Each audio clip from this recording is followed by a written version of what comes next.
I remember the day as if the dust of it still clings to my skin. The sun was merciless, high and hot over the plains, and my mother's trembling hands clutched at mine while the men spoke. They weren't strangers to me, they were neighbors, traders, men who had fallen on hard times like so many others in that endless stretch of hunger and drought. Their cattle had died, their debts had grown heavier, and so they came with desperation in their eyes. And what they offered to the rancher, standing tall and stern in the doorway of his cabin, was not coin, nor cattle, nor work. They offered us, me, and my younger sister. "Take my daughters as payment," one of them said, his voice cracked and hollow, like a man stripped of pride. I froze. My heart hammered like a trapped bird against my ribs. My sister's hand slipped into mine, and I felt the trembling of her small bones. I was 19, barely grown, yet already weary of life's weight.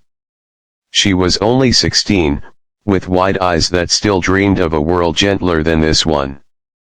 The rancher, his name was Thomas Ward, stood silent for a long, terrible moment.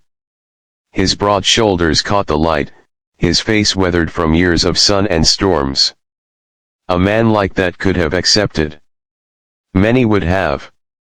Women were traded, bargained, and claimed as though their worth was measured only by the hands that held them. I braced myself for it, the shame, the end of choice, the beginning of a cage.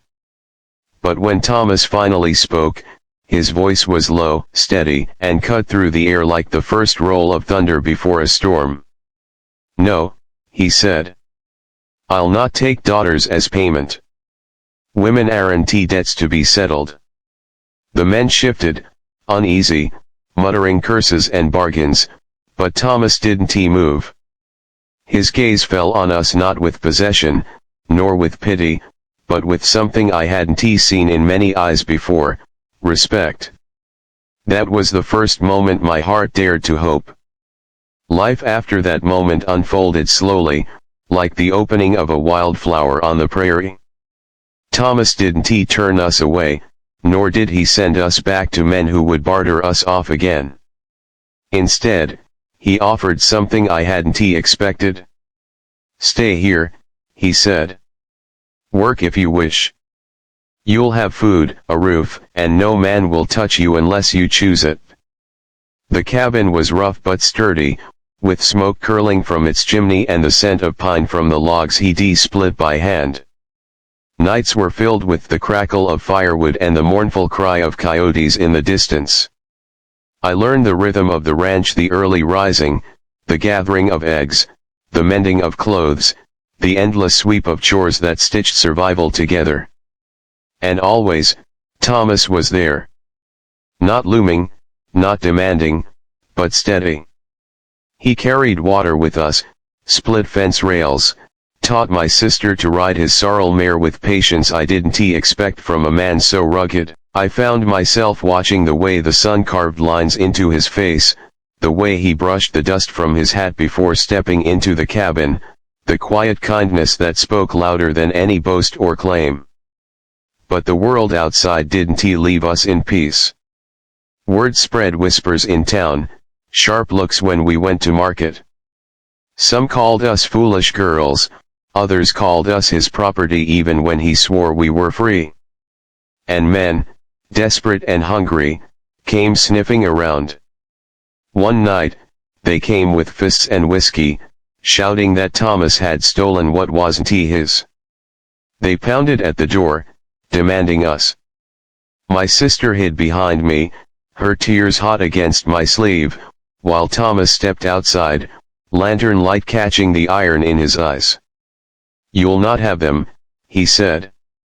The men laughed, jeered, threw words meant to cut. But Thomas stood like the oak that never bends, his rifle resting easy in his hands, though he didn't raise it. "There's nothing here for you but trouble," he warned. They left, grumbling into the night, but my hands shook long after. I sat by the fire, staring at Thomas's silhouette as he set the rifle back on its rack. And when his eyes met mine, something unspoken passed between us, a promise, a vow stronger than any contract men might sign.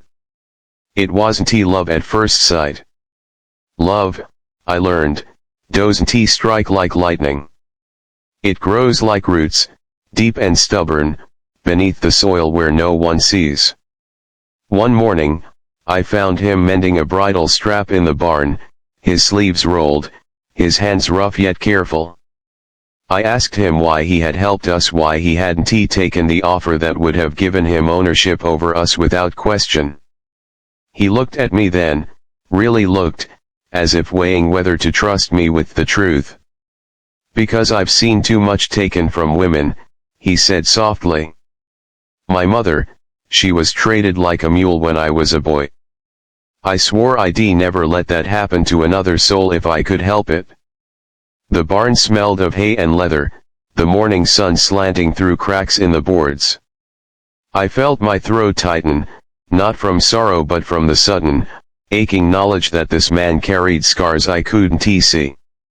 And somehow, in sharing them, he gave me the courage to share mine, the fear I carried, the helplessness that came from being treated as coin instead of flesh and spirit. That day, something shifted. Seasons passed. My sister grew stronger, braver. She laughed again, her voice like a meadowlark's song. And as for me, I found myself drawn to Thomas in ways I couldn't deny. The sound of his boots on the porch made my heart leap. The brush of his hand when passing me a plate sent heat rushing through me like wildfire. But it wasn't until the spring thaw, when the river swelled with melted snow and the world smelled of new earth, that the truth bloomed between us. We were by the corral, mending a fence post that had given way. The sun was setting, the sky a blaze of gold and rose, and I laughed at something clumsy he said. He stopped, looking at me with an expression that made the breath catch in my throat. "You don't have to stay here forever," he murmured, almost as if it pained him to say it. "You're free to go, if you want. Find a life that's yours." And I realized, in that moment, that my life was already here. That freedom, in its truest form, was not in running from a cage but in choosing where and with whom you belonged. I stepped closer, my hands trembling as they brushed against his. "I want this life," I whispered. "I want you." The kiss that followed was not the wild rush of a storybook romance. It was steady, tender, like rain falling after years of drought. It was a vow sealed not by words but by the joining of two weary, hopeful souls. Now, when I look back, I see that day when men tried to trade me away not as the end of my story but as the beginning. Thomas Ward didn't see me as a debt, or a bargain, or a burden. He saw me as a woman, as a partner, as someone worth standing beside.